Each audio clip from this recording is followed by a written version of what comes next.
Good afternoon, कैसे हो दोस्तों।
तो जहां पढ़ रहे थे वहीं से स्टार्ट करते हैं।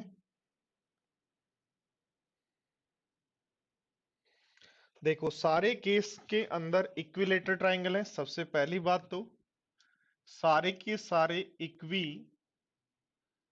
लेटरल ट्रायंगल हैं। तो सारे केस में इक्विलेटरल ट्रायंगल की साइड ज्ञात करनी है। क्या ज्ञात करनी है? साइड ज्ञात करनी है। यदि ध्यान दो, देखो हमें दिया हो इस सर्किल की जो रेडियस है, इस सर्किल की radius r is equal to 6 दिया है, तो साइड क्या होगा? इस सर्किल की रेडियस यदि r इज इक्वल टू 6 दिया है, r इज इक्वल टू 6 दिया है, तो साइड क्या होगा? और इसमें भी इस सर्किल की radius r is equal to 6 यदि दिया हुआ रहे, r इज इक्वल टू 6 यदि दिया हुआ रहे, r इज इक्वल टू 6 यदि दिया हुआ रहे, तो a इज इक्वल टू क्या होगा तीनों केस के अंदर?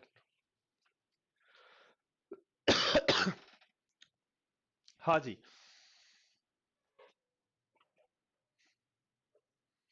हाँ यशवी, अब रोज इसी टाइम पर क्लास होगी।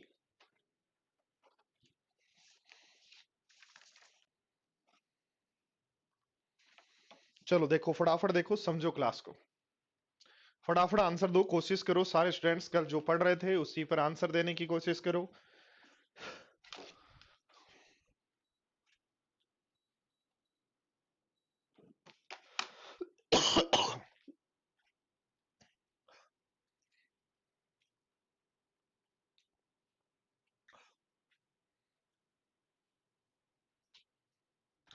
हाँ जी, फास्ट फास्ट आंसर दें, फास्ट फास्ट आंसर दें।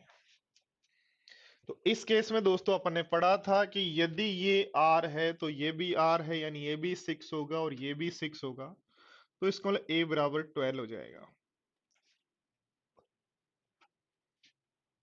जय श्री कृष्णा भाई। यहां यदि अपन ने बात की तो दोस्तों ये स्पर्श रेखा है, इसलिए 90 डिग्री बनेगा। इक्विलेटरल ट्रायंगल है तो 60 डिग्री होगा, तो ये आपके सामने 30 डिग्री होगा। ठीक है। अब ध्यान दो, देखो यहां में राइट एंगल ट्रायंगल वाली प्रॉपर्टी लगानी पड़ेगी। 60 डिग्री के सामने की भुजा 6 पता है, 60 डिग्री के सामने की भुजा 6 पता है, तो 30 डिग्री के सामने की भुजा 6/√3, यानी 6/√3 को कहोगे तो 2√3। और 30 डिग्री के सामने की भुजा 2√3 है, तो 90 डिग्री के सामने की भुजा इसकी डबल, इसका मतलब ये हो गई 4√3। ध्यान दो, यहां से यहां तक 4√3 है, तो यहां से यहां तक फिर 4√3 होगा, इसलिए ए होगा 8√3। ठीक है। यहां यदि बात करते हैं दोस्तों, इस केस में तो आपकी रेडियस यदि 6 है तो ये साइड 6 हो जाएगी, यहां तो कोई दिक्कत नहीं है। बट ध्यान दो, यहां यदि रेडियस 6 है तो वही ये 90 डिग्री होगा, ये आपका 60 डिग्री होगा, ये 90 होगा, ये 60 होगा, तो ये कितना होगा, 30 होगा। तो ध्यान दो, 60 डिग्री के सामने एक भुजा 6, तो 30 डिग्री के सामने भुजा क्या होगी, 2√3, √3 से डिवाइड करेंगे। और 90 डिग्री के सामने भुजा यानी ये कितनी होगी, तो आपका होगा ये 6√3 होगी। ठीक है, सॉरी, क्या होगी, 4√3 होगी, इसकी डबल होगी ना। 30 डिग्री के सामने की साइड की डबल होती है 90 डिग्री के सामने की साइड। तो टोटल यदि बात करोगे तो ए की वैल्यू हो जाएगी 6 + 4√3। इसको 10√3 मत कह देना।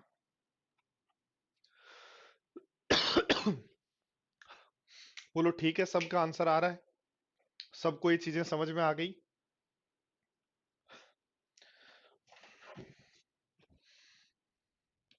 तो ध्यान दो, देखो इक्विलेटर ट्राइंगल ही हम पढ़ रहे हैं। इक्विलेटर ट्राइंगल में नेक्स्ट क्वेश्चन है आपके सामने, यदि इक्विलेटर ट्राइंगल के अंदर ऐसे कुछ दिया हुआ हो,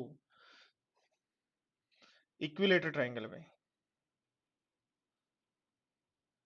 इक्विलेटर ट्राइंगल में यदि ऐसे कुछ दिया हुआ रहे, तो इक्विलेटर ट्राइंगल यदि हमारे पास है दोस्तों,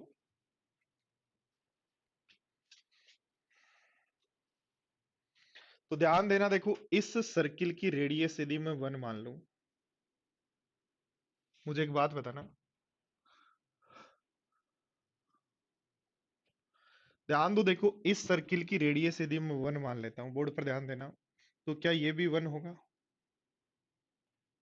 बोलो यस या नो। और हमें पता है कि इक्विलेटरल ट्राइंगल के अंदर सारे सेंटर यहीं पे होते हैं, और ग्रेविटी सेंटर इसको 2:1 में बांटता है। तो ध्यान दो, देखो इसके यदि मैं पैरेलल, इसके पैरेलल यदि यहां एक लाइन बना दूं, इसके पैरेलल, बेस के पैरेलल यदि मैं एक लाइन बना दूं यहां, ठीक है, क्या किया मैंने, बेस के पैरेलल एक लाइन बनाई है यहां। तो मुझे एक बात बताओ, ये यहां से यहां तक भी एक होगा क्या पूरा, यहां से यहां तक भी एक होगा क्या पूरा, क्योंकि आपने कहा कि ग्रेविटी सेंटर जो है ये यदि माध्यिका भी यही होगी, लंब भी यही होगा, अल्टीट्यूड भी यही होगा, और ग्रेविटी सेंटर जो है पूरी माध्यिका को 2:1 में बांटता है। इसका मतलब ऊपर वाली वैल्यू 2 है तो नीचे वाली वैल्यू 1। ये हमने मान लिया यदि 1 है, हमने मान लिया यदि ये 1 है तो ये भी 1 होगा, और बचा हुआ पार्ट भी हमारे पास क्या होगा, 1 होगा। और एक बात यदि आप जानते हैं सारे साथी,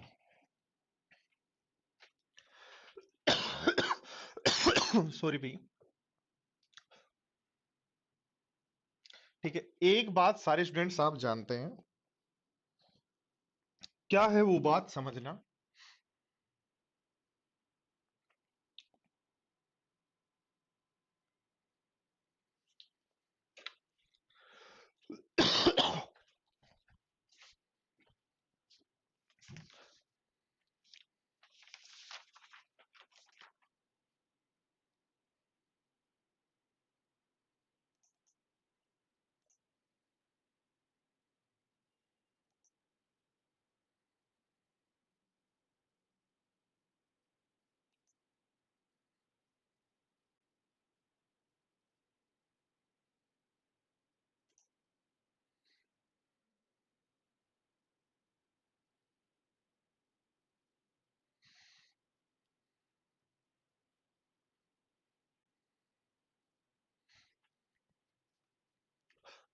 देखो वापस ध्यान दो सारे स्टूडेंट्स, बोर्ड पर ध्यान दे, देखो वापस समझा देता हूं एक बार। कुछ स्टूडेंट कह रहे हैं सर हमारा वीडियो नहीं चल रहा है, तो कोई बात नहीं, एक बार वापस समझ लो।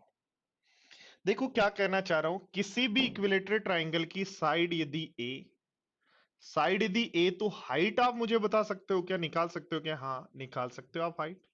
और इक्विलेटरल ट्राइंगल में अपने को पता है हाइट को माध्यिका ग्रेविटी सेंटर 2:1 में बांटता है। तो हाइट को 2:1 में बांटेंगे तो ऊपर वाला पार्ट होगा h का 2/3, और नीचे वाला पार्ट होगा h का 1/3। ठीक है, ये बात सबको समझ में आई। और एक बात मुझे बताओ, देखो ध्यान दो, सेंटर से लेकर यहां तक की दूरी क्या है, ये कैपिटल आर है क्या, और सेंटर से लेकर यहां तक की दूरी इस छोटे सर्किल की रेडियस स्मॉल आर है क्या। यानी याद रखना, इक्विलेटरल ट्राइंगल के अंदर इक्विलेटरल ट्राइंगल के अंदर बड़े सर्किल की रेडियस जो होती है वो h का 2/3 होता है और छोटे सर्किल की रेडियस जो होती है वो h का 1/3 होता है। तो ध्यान दो बोर्ड पर, देखो इस सर्किल की रेडियस यदि 1 मान लें, मेरे प्यारे साथियों बोर्ड पर ध्यान देना, यदि आप इस सर्किल की रेडियस 1 मान लेते हो तो ये सर्किल की रेडियस भी 1 होगी और ये पूरी हाइट, इसका मतलब यदि ये 1 और 1 2 हो गया है, तो ध्यान दो यहां तक हम जानते हैं 2:1 में बांटता है, तो नीचे यदि 1 है तो ऊपर की वैल्यू भी 2 होगी और ऊपर की वैल्यू 2 होगी, जिसमें से यहां तक यदि 1 है तो ये जो पार्ट है यहां से यहां तक ये क्या हो गया, 1 हो गया। इसका ऊपर जो ये ट्राइंगल है ये भी इक्विलेटरल ट्राइंगल है, ये भी इक्विलेटरल ट्राइंगल है। इसके अंदर क्योंकि हमने बेस के पैरेलल बनाया है तो इसकी हाइट यदि हमारे पास 1 है, इसकी हाइट यदि हमारे पास 1 है तो वो जो छोटा सर्किल है उसकी रेडियस क्या 1/3 होगी क्या। तो ध्यान रखना दोस्तों, जब भी इक्विलेटरल ट्राइंगल आपके पास है तो बड़े सर्किल की रेडियस यदि 1 है तो छोटे सर्किल की रेडियस 1/3 होगी, और छोटा सर्किल यदि बना देते हो यहां तो उसकी फिर 1/3 होगी, यानी 1/9 होगी रेडियस।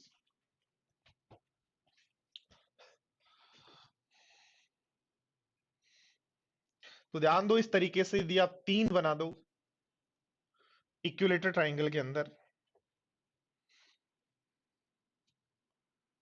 इक्विलेटरल ट्राइंगल के अंदर यदि इस तरीके से 3 बना देते हो तो याद रखना इस सर्किल की रेडियस यदि 1 है, ये इक्विलेटरल ट्राइंगल है, याद रखना सब साइड बराबर है, इस सर्किल की रेडियस यदि 1 है तो इस सर्किल की रेडियस क्या होगी 1/3 होगी, और इस सर्किल की रेडियस क्या होगी 1/9 होगी। और इक्विलेटरल ट्राइंगल का मतलब ये एंगल हमारे पास यहाँ 60 डिग्री है।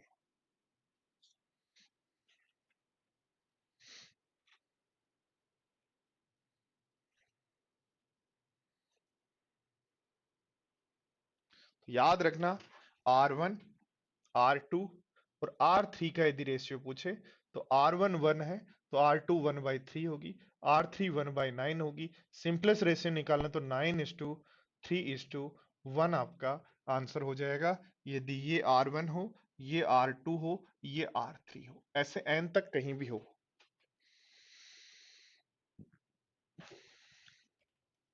चलो आगे देखो।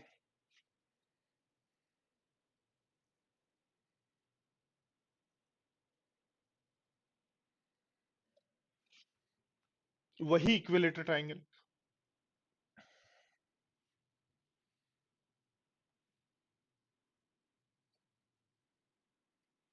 इक्विलेटरल ट्राइंगल के अंदर दिया गया है ये, और प्रत्येक सर्किल की रेडियस R है, प्रत्येक सर्किल की रेडियस R है। तो बताओ ए की वैल्यू क्या होगी, साइड क्या होगा। इक्विलेटरल ट्राइंगल में इस तरीके से 3 सर्किल बनाए गए और जिनके प्रत्येक की रेडियस यदि R है तो इक्विलेटरल ट्राइंगल की समबाहु त्रिभुज की भुजा क्या होगी। क्या मेरे साथियों बोर्ड पर ध्यान दो, बोर्ड पर ध्यान दो, यदि ये R है, ये R है, भुजा निकालनी, इसको यहां मिला दो और यहां मिला दो तो यहां तक तो 2R हो जाएगा। ये और बताओ, ध्यान दो, देखो यदि मैं इसको सेंटर से मिला दूं, मुझे ध्यान देना,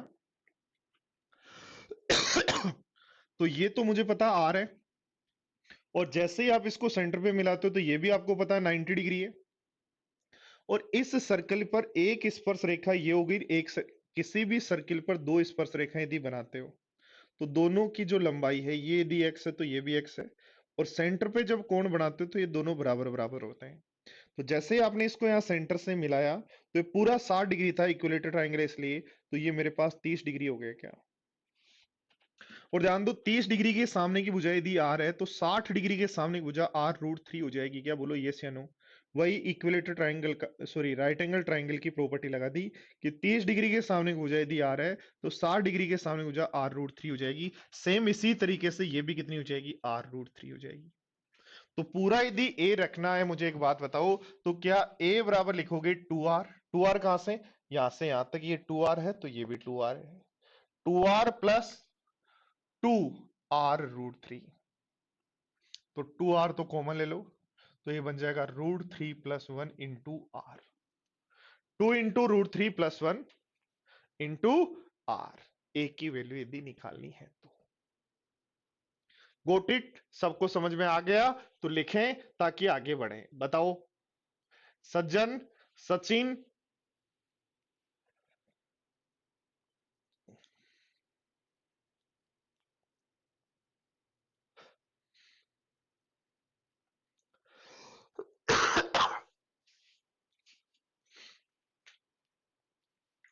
थोड़ा सा गला खराब है, अभी थोड़ा डिस्टरबेंस हो तो सॉरी यार।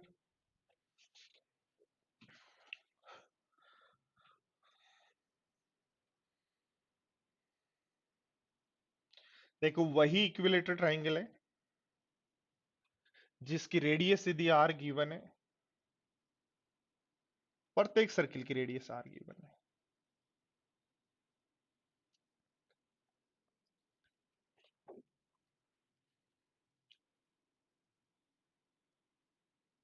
तो इसकी साइड ज्ञात करो।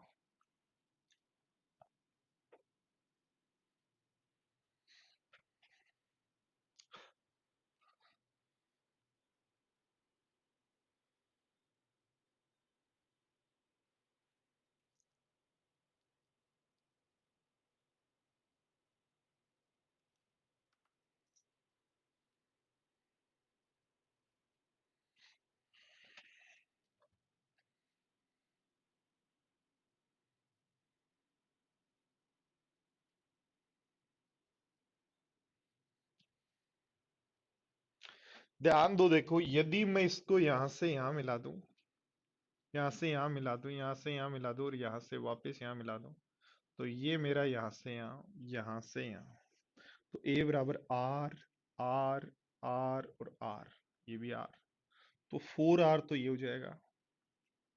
और ध्यान दो, देखो वही इक्विलेटर ट्राइंगल है, इसका मतलब ये 60 डिग्री और 60 डिग्री में वही एंगल ये 30 डिग्री होगा। तो 30 डिग्री के सामने भुजा, हमें पता है ये रेडियस है, 30 डिग्री के सामने भुजा ये कितनी है रेडियस, तो 60 डिग्री के सामने भुजा क्या हो जाएगी R√3।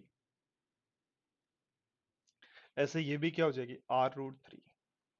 तो बताओ ए बराबर क्या लिखोगे, 1 2 3 4, 4R प्लस 2√3R, तो 2 और 2 + √3 इंटू आर कॉमन ले लेंगे, 2 कॉमन ले लो, आर कॉमन ले लो, तो 2 + √3 इंटू आर बच जाएगा।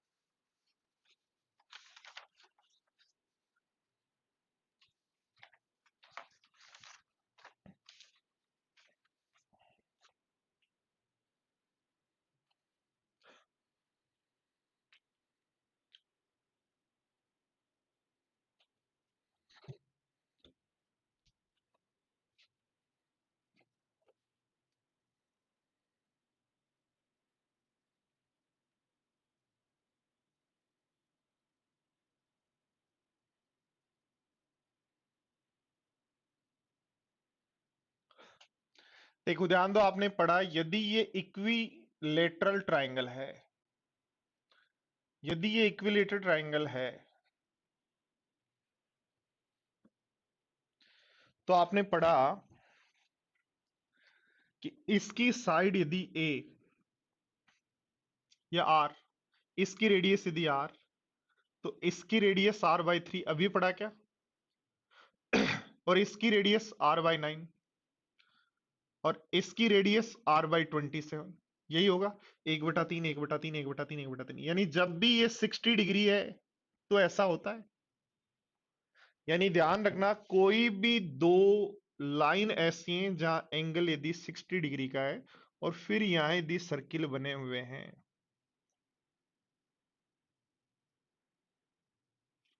ठीक है, आगे फिर ऐसे ही सर्किल बने हुए हैं, ठीक है।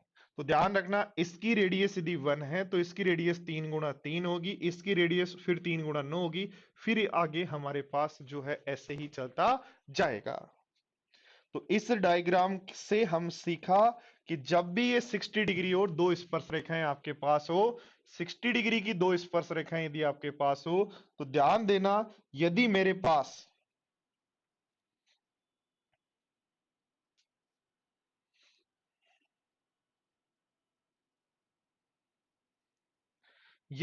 पास ये राइट एंगल ट्राइंगल हो जिसमें ये एंगल जो है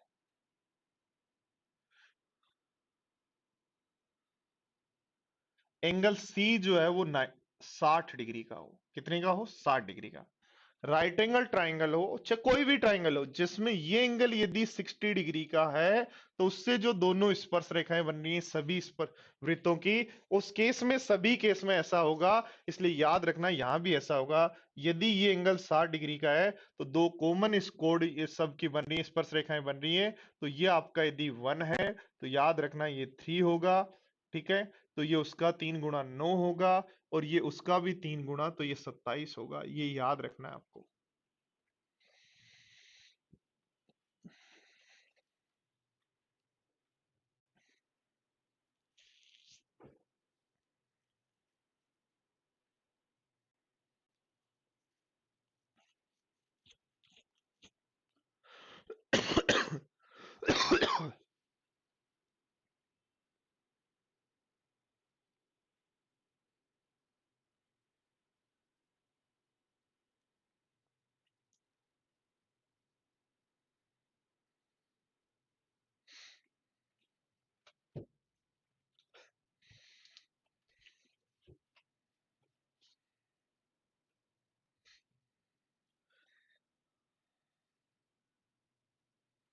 ये बात हम पढ़ रहे हैं किसी भी ट्राइंगल के लिए। याद रखना कि कोई भी ट्राइंगल में यदि एक पॉइंट से दो स्पर्श रेखाएं यदि आप बना रहे हो और सर्किल बने हुए हैं, उनकी रेडियस यदि R1, दूसरे सर्किल की रेडियस R2 और तीसरे सर्किल की रेडियस R3 है, तो याद रखना R1 into R2, R1 into R3 का जो स्क्वायर रूट है वो R2 के बराबर होता है। यह याद रखना R1 इंटू R3 जो है वो R2 के स्क्वायर के बराबर होता है। ठीक है, तो ये जो रिजल्ट्स है वो याद रखना। इसका प्रूफ मैं ज्योमेट्री में आप लोगों को पढ़वा दूंगा। ठीक है, प्रूफ इसका ज्योमेट्री में पढ़ेंगे क्योंकि कुछ चीजें हैं जो ज्योमेट्री में और मेंसुरेशन में मिक्स होती हैं। तो ये बात याद रखना, किसी भी देखो ध्यान दो, ऐसे कोई भी एग्जाम का आया हुआ क्वेश्चन नहीं, ऐसे कोई भी यदि दो स्पर्श रेखाएं कॉमन स्पर्श रेखाएं हो, एंगल नहीं पता, एंगल 60 डिग्री यदि पता हो तो, यदि ये एंगल 60 डिग्री का यदि पता हो तो साथियों, तो ये एंगल यदि 60 डिग्री का हो तो 13927 यानी 3 गुणा चलेंगी। एंगल नहीं पता हो तो फिर याद रखना, यदि इसकी रेडियस R1 है, इसकी रेडियस यदि R2 है, इसकी रेडियस यदि R3 है, तो कोई भी तीन लगातार सर्किल में बीच वाले जो सर्किल है उसकी रेडियस का स्क्वायर, बीच वाले सर्किल की रेडियस का स्क्वायर बाकी दोनों की स्क्वायर के दोनों सर्किल की रेडियस के गुणा के बराबर होता है। आगे भी यदि और बढ़ाते हो तो इन दोनों का गुणा इसके स्क्वायर के बराबर होगा। तो यहां से मैं एक बात कह सकता हूं, ध्यान देना, देखो यदि मैं थोड़ा सा ध्यान दूं, बोर्ड पर ध्यान देना, यदि मैं थोड़ा सा ध्यान दूं तो R1 into R3 is equal to R2 into R2 है क्या? तो यहां से मैं यदि ले आऊं तो ये बन जाएगा R1 अपॉन R2 का जो रेशियो है वही R2 और R3 का रेशियो होगा। यानी एक रिजल्ट आप यहां से सीख सकते हो, ये तो हम प्रूफ ज्योमेट्री में पढ़ेंगे, बट यहां से एक रिजल्ट आप ध्यान रख सकते हो कि रिजल्ट ही ध्यान रख सकते हो, क्या ध्यान रख सकते हो, R1:R2 का जो रेशियो है वही R2 और R3 का रेशियो होगा, वही R3 और R4 का रेशियो होगा। किसी भी ट्राइंगल के लिए बात कर रहे हैं।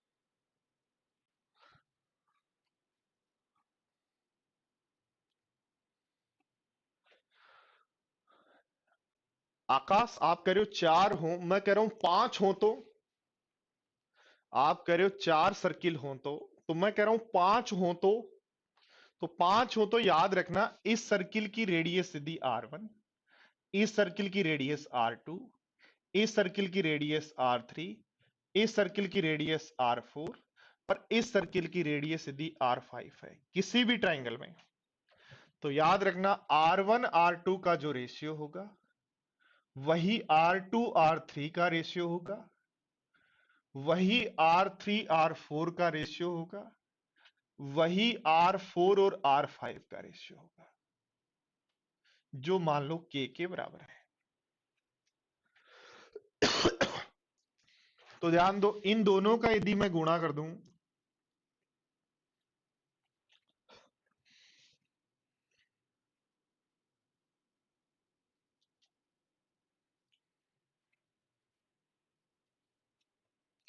ध्यान दो, देखो यदि मैं इन दोनों का गुणा कर दूं तो क्या R1/R3 जो है, ये भी के है, ये भी के है, इसका मतलब के स्क्वायर होगा क्या? ऐसे देखो, फर्स्ट और लास्ट का यदि गुणा कर दूं, फर्स्ट और थर्ड का, तो R1/R4 इज इक्वल टू ये भी के और ये भी के, तीनों का गुणा किया हमने, इसको इससे गुणा, इसको तीनों को गुणा कर दिया, इन तीनों को गुणा किया, तो क्या के की पावर 3 बनेगा क्या? ध्यान दो, देखो सबको यदि गुणा कर दूं, चारों को गुणा कर दूं, तो R1/R5 इज इक्वल टू क्या के की पावर 4 बनेगा क्या?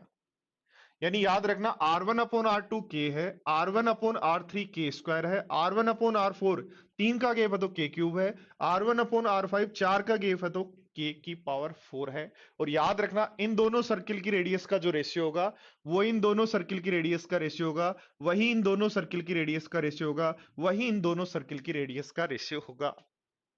ठीक है।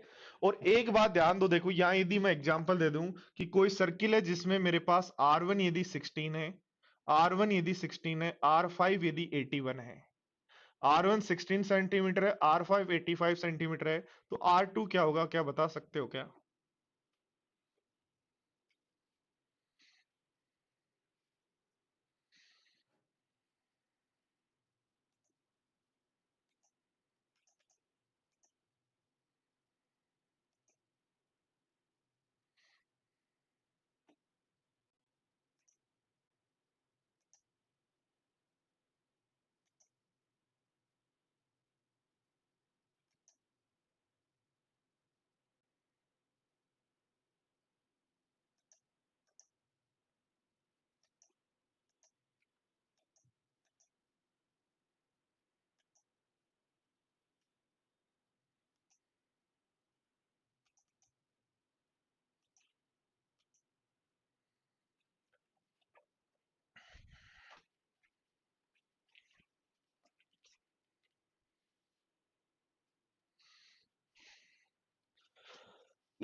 देखो एक स्टूडेंट पूछ रहा है दोस्तों, क्या कह रहा है कि सर के स्क्वायर कैसे आया। मुझे एक बात बताओ, R1/R2 कितना है, के है क्या? और R2/R3 भी कितना है, के है क्या? दोनों को गुणा करो तो क्या R1/R3 बराबर, लेफ्ट हैंड साइड से गुणा किया तो राइट हैंड साइड से गुणा करेंगे तो के स्क्वायर होगा क्या? बोलो बोलो, ठीक है क्या?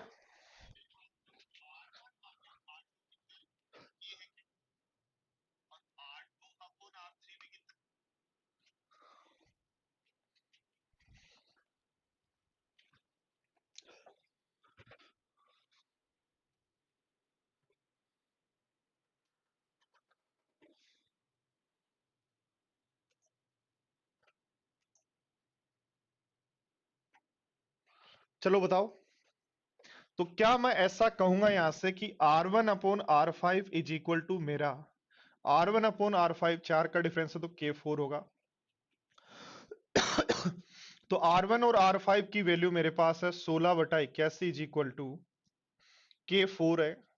तो K की वैल्यू मेरे पास क्या 2/3 होगी, और K की वैल्यू 2/3 है तो K बराबर मैं जानता हूं R1/R2 होता है क्या?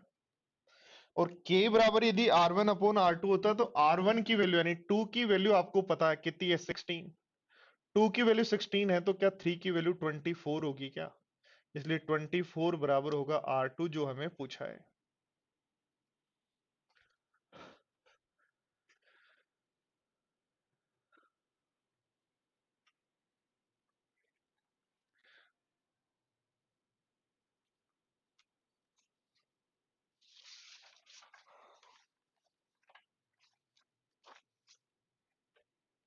वापिस देखो एक बार सारी बातें, मैं इक्विलेटर ट्राइंगल के सारी बातें रिपीट कर रहा हूं।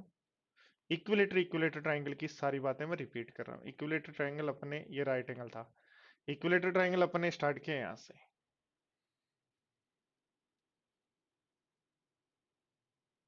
तो इक्विलेटर ट्राइंगल की यदि साइड हमारे पास ए है, इक्विलेटर ट्राइंगल की यदि साइड हमारे पास ए है तो एच बराबर होगा √3/2 इंटू ए। और स्मॉल आर यदि निकालना है तो एच का या तो 1/3 होगा, याद रखना एच का 1/3 होगा। और कैपिटल आर निकालना है तो एच का 2/3 होगा। ठीक है, उससे आपके पास ये भी आ जाएगा आर बराबर एक का 2/3, और कैपिटल आर बराबर का मतलब ये, तो कैपिटल आर का मतलब इसके बाहर जो वृत्त बने उसकी रेडियस।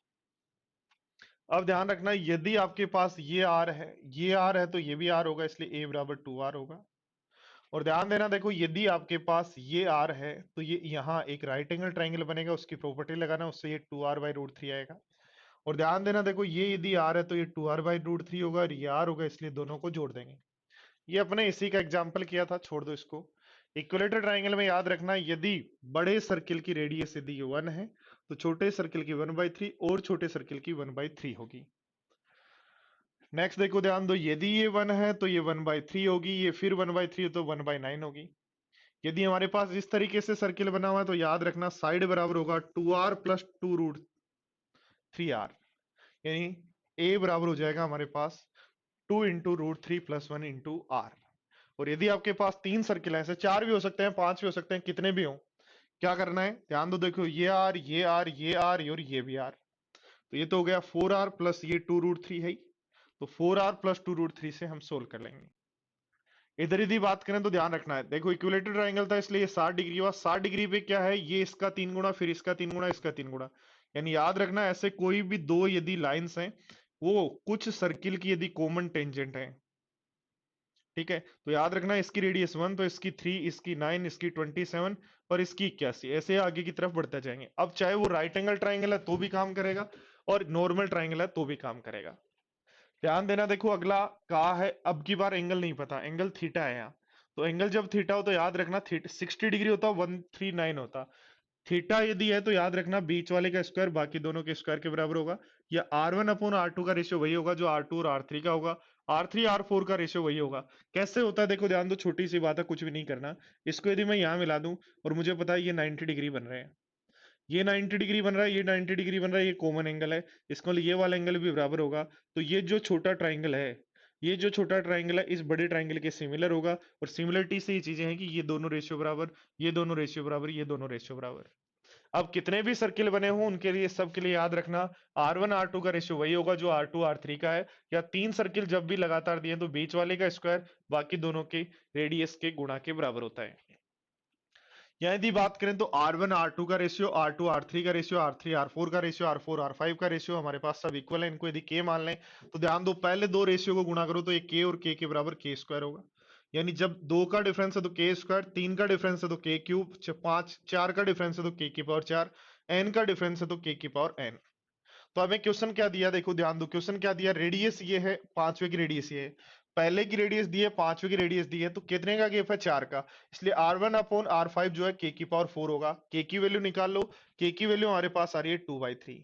K क्या होता है, कोई भी दो लगातार में रेशियो, तो R1 और R2 में जो रेशियो होगा, R1 R2 में जो रेशियो होगा वो K होगा, जिसमें इसकी वैल्यू हमें 16 पता है, पहले वाले की 16 पता है ना, तो 3 की वैल्यू क्या होगी।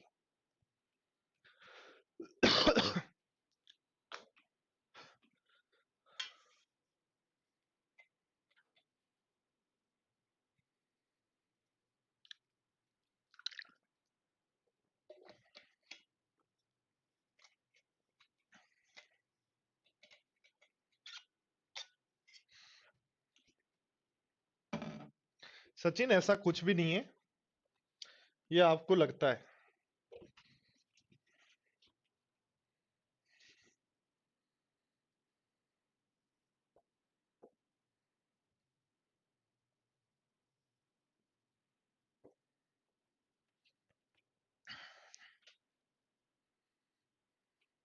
देखो ध्यान दो, ये एक सर्किल है जिसके अंदर ये इक्विलेटर ट्रायंगल है, जिसकी प्रत्येक साइड ए है, और ये दूसरा इक्विलेटर ट्रायंगल है जिसकी प्रत्येक साइड एक्स है।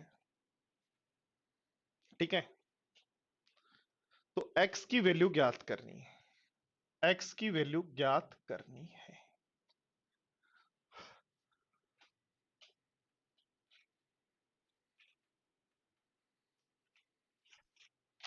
ए के 4 मिनट में बता दो आंसर।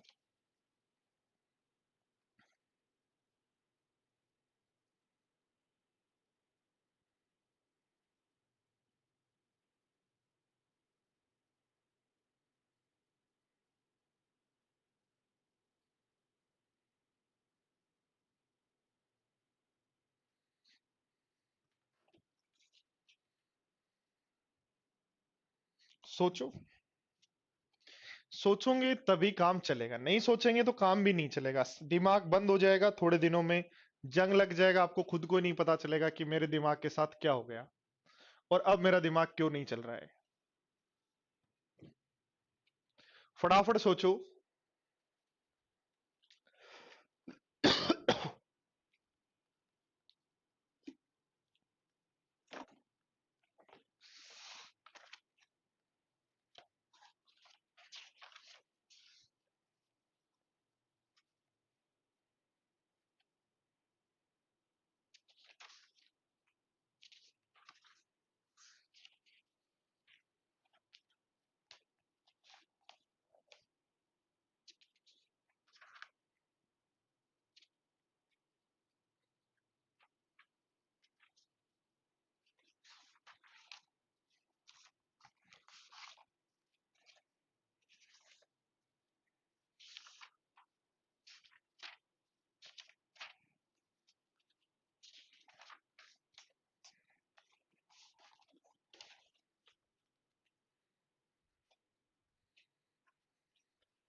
देखो मेरे प्यारे साथियों, इसके सेंटर से यदि मैं यहां मिला दूं,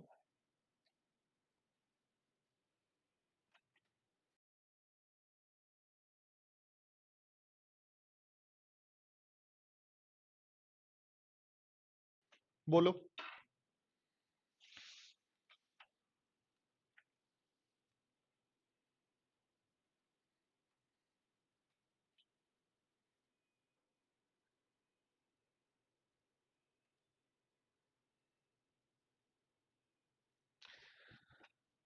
यहां पूरा नहीं मिला हो, आप यहां सेंटर से यहां मिला दो, चलो।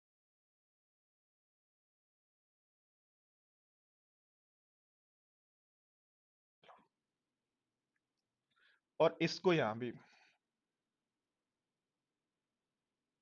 यहां मिला दो और फिर यहां मिला दो। और अब ऐसा यदि कर लिया तो मुझे बताओ, क्या ये सेंटर से यहां तक की दूरी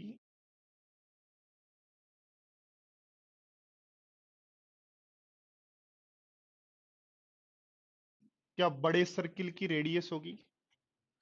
और यदि ट्राइंगल की साइड ए है तो बड़े सर्किल की रेडियस,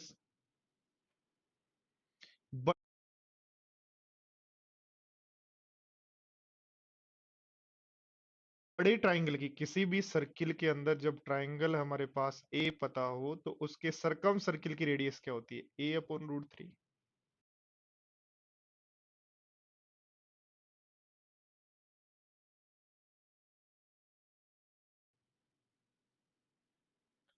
और सेंटर से ये जो होती है वो छोटी वाली रेडियस होती है, इसको इसको बोलते हैं A/√3।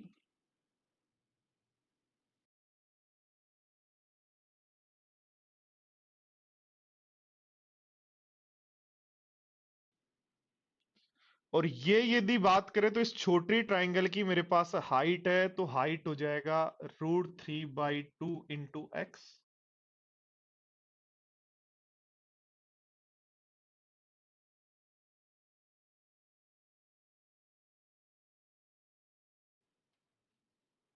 और ये यदि मैं बात करूं तो पूरा साइड x है, तो मेरे पास ये हो जाएगा x/2। सारे साथी बोर्ड पर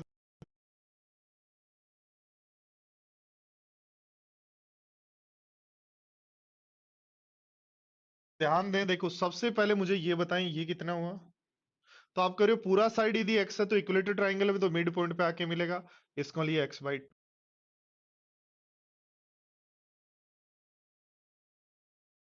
होगा। और ये हमें पता है 90 डिग्री होता है। और ध्यान दो किसी भी ट्राइंगल में सेंटर से वर्टेक्स तक की दूरी, किसी भी ट्राइंगल में सेंटर से वर्टेक्स तक की दूरी, ये जो दूरी है क्या ये वही दूरी है? हाँ, क्योंकि रेडियस है बड़े सर्किल की। तो ये रेडियस कितनी होगी? बड़े सर्किल की रेडियस क्या होगी?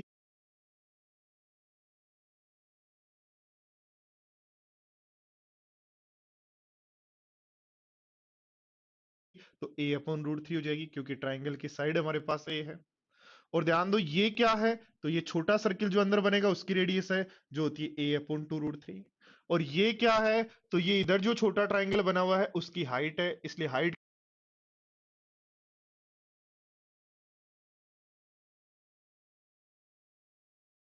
क्या होती है? √3/2 इंटू ए। और ये सब यदि चीजें मुझे पता है, तो क्या ये राइट एंगल ट्राइंगल में इसका स्क्वायर बोलो क्या होगा?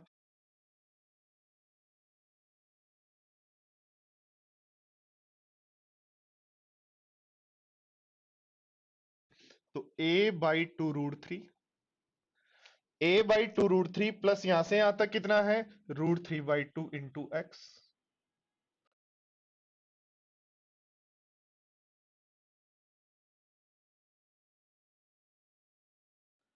का होल स्क्वायर प्लस लंब का स्क्वायर प्लस आधार का स्क्वायर। आधार कितना है भाई? x/2।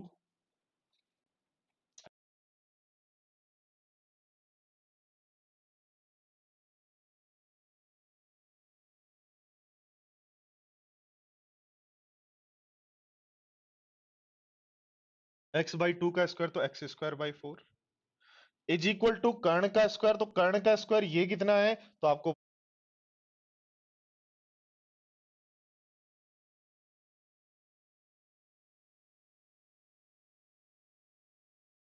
पता है a/, तो ये बन जाएगा A²/3। बोलो ठीक है क्या बात? और ऐसा यदि आपके पास है, इसको जब आप सोल्व करेंगे तो ये आ जाएगा x = a/4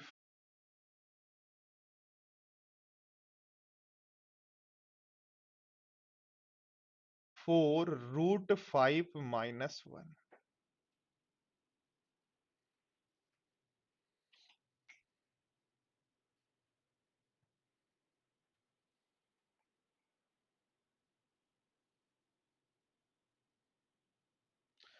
ये कैसे पता लगेगा कि सर्किल का सेंटर और ट्राइंगल का वर्टेक्स कोलीनियर है? ये तो हम आस कर रहे हैं, अगर ऐसा ना हो तो।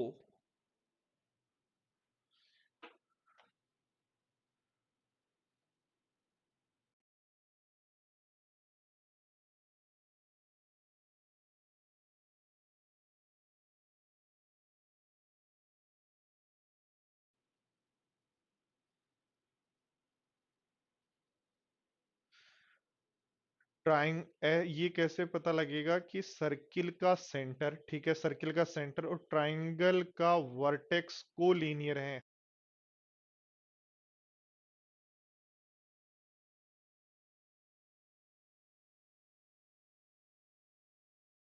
सर एक ही हैं।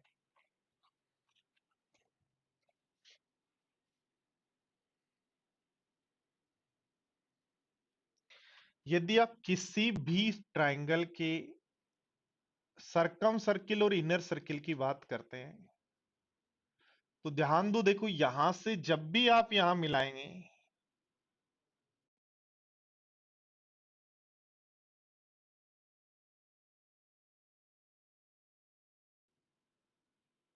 ठीक है, तो ये एक ही तो लाइन होगी ना जब इक्विलेटरल ट्राइंगल है तो।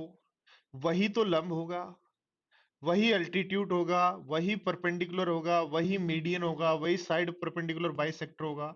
इसका मतलब अंदर वाले सर्किल और बाहर वाले सर्किल और ट्राइंगल सबका जो सेंटर है वो यही तो होगा। यही पूछ रहे हो आकाश, या कुछ और? अक्षांश, यही पूछ रहे हो या कुछ और?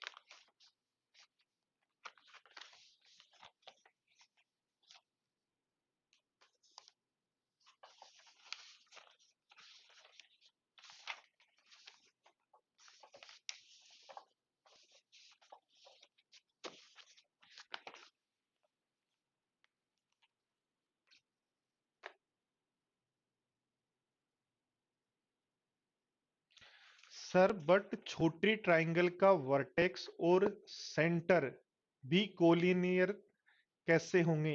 x/4 कैसे आया है? x/4 कैसे आया हंसराज? x/4 इसलिए आया है, देखो ध्यान दो, ये इस छोटे ट्राइंगल का,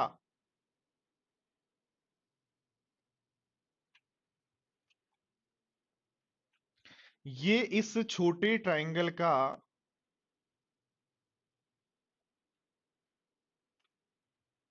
बोर्ड पर ध्यान देना, ये इस छोटे ट्राइंगल का, तो छोटा ट्राइंगल भी तो इक्विलेटरल ट्राइंगल है, और छोटा ट्राइंगल भी यदि इक्विलेटरल ट्राइंगल है, तो मुझे एक बात बताओ, क्या यहां पे ये x/2 होगा? क्योंकि आपने यहां से वही लंब डाला है, और सेंटर से यदि वही लंब डालते हैं, ध्यान दो, सेंटर से जब हम लंब डालते हैं तो ये हमारे पास 90 डिग्री बनेगा, और मिड पॉइंट पर मिलता है, तो पूरा x है तो यहां से यहां तक x/2 होगा, क्या? तो x/2 का स्क्वायर किया, इसलिए x²/4 आ गया। अक्षांश पूछ रहा है सर, छोटे ट्राइंगल का वर्टेक्स और सेंटर भी कोलिनियर कैसे होंगे? छोटे ट्राइंगल का वर्टेक्स और सेंटर कोलिनियर कैसे होंगे? ये दोनों एक ही लाइन में क्यों होंगे?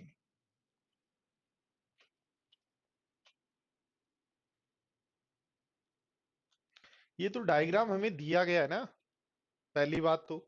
दूसरा देखो ध्यान दो, यदि ये दोनों इक्विलेटरल ट्राइंगल हैं, और इक्विलेटरल ट्राइंगल है, इसका मतलब है कि प्रत्येक एंगल 60 डिग्री का है, और प्रत्येक एंगल यदि 60 डिग्री का है आपका, इसका लिए दोनों पैरेलल है, और दोनों यदि पैरेलल हैं, तो किसी एक पॉइंट से जब आप 90 डिग्री, यहां भी 90 डिग्री बने और सामने भी जाके 90 डिग्री बने, तो वो तो तभी हो सकता है ना जो वो कोलिनियर हो।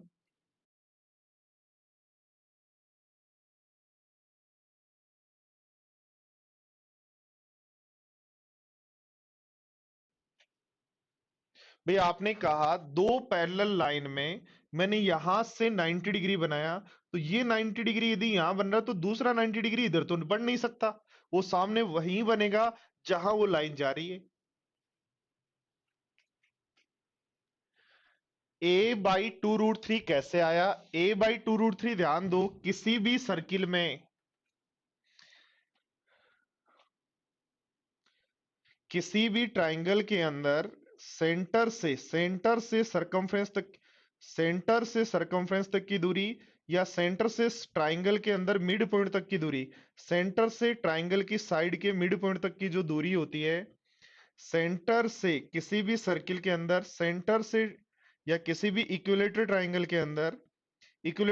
के अंदर सेंटर से साइड के मिड पॉइंट तक की दूरी क्या होती है? स्मॉल आर, जो होती है a/2√3। और ध्यान दो, सेंटर से सरकमफ्रेंस तक की जो दूरी होती है वो होती है आपकी कैपिटल आर, जो होती है a/√3। तो ये सेंटर से साइड के मिड पॉइंट तक की दूरी, तो ये स्मॉल आर हो गया। और ये सेंटर से सरकम वर्टेक्स तक की दूरी, तो ये कैपिटल आर है। और कैपिटल आर यदि है तो ये भी कैपिटल आर है, क्योंकि दोनों एक ही तो बात है, इसलिए ये होगा a/√3, जो कैपिटल आर की वैल्यू है यहां। बोलो, सब बातें समझ में आई? All clear? कोई प्रॉब्लम नहीं?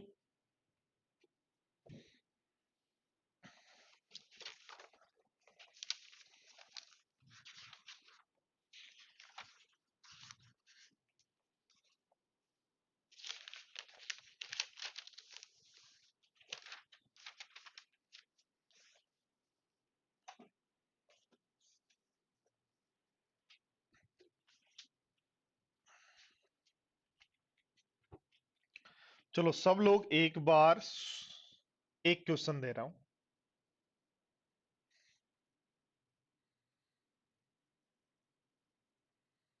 ये दिया गया इक्विलेटर ट्राइंगल है,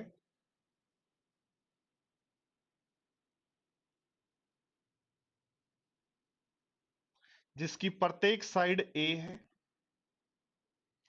तो ये वाला एरिया क्या होगा?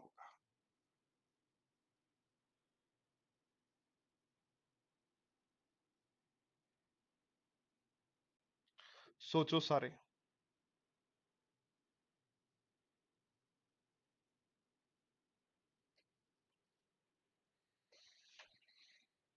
फटाफट सोचो।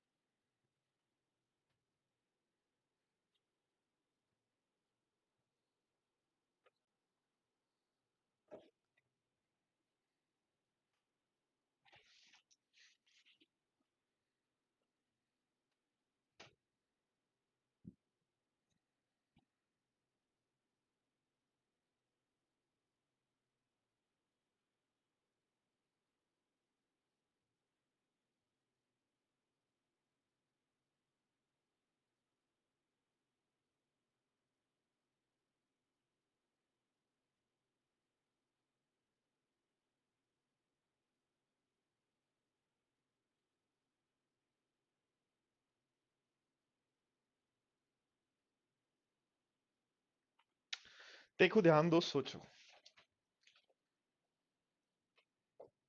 यदि सेंटर से यहां मिलाऊं रेडियस होगी, सेंटर से यहां मिलाऊं रेडियस होगी, और सेंटर से यहां मिलाऊं ये भी रेडियस होगी। और रेडियस होगी कितनी? तो रेडियस आप कहोगे ये पूरा यदि ए है तो ये a/2 होगा, ये भी a/2 होगा, ये भी a/2 होगा, और ये भी a/2 होगा।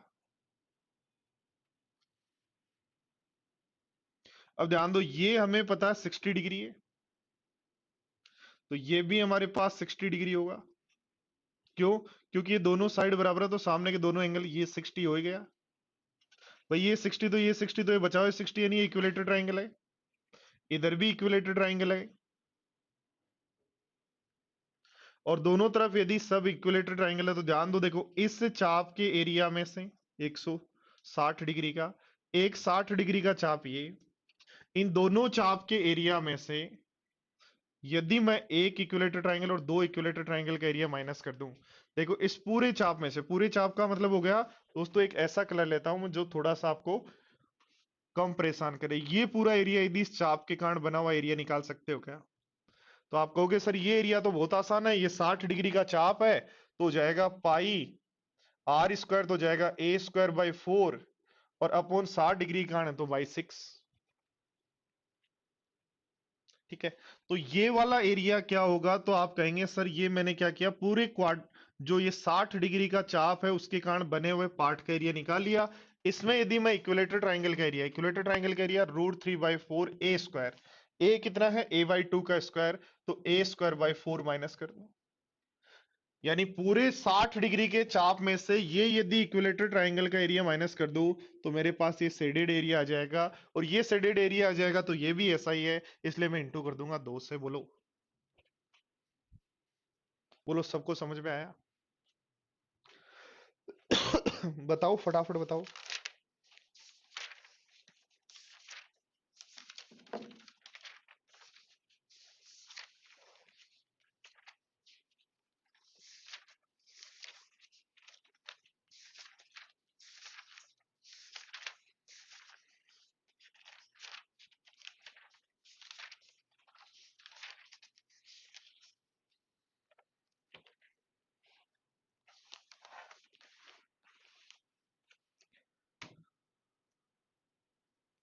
चलो आसान है तो अच्छी बात है। चलो तो इस क्लास को यहीं कंप्लीट करते हैं, फिर मिलते हैं नेक्स्ट क्लास में। तब तक के लिए बाय बाय, टेक केयर दोस्तों।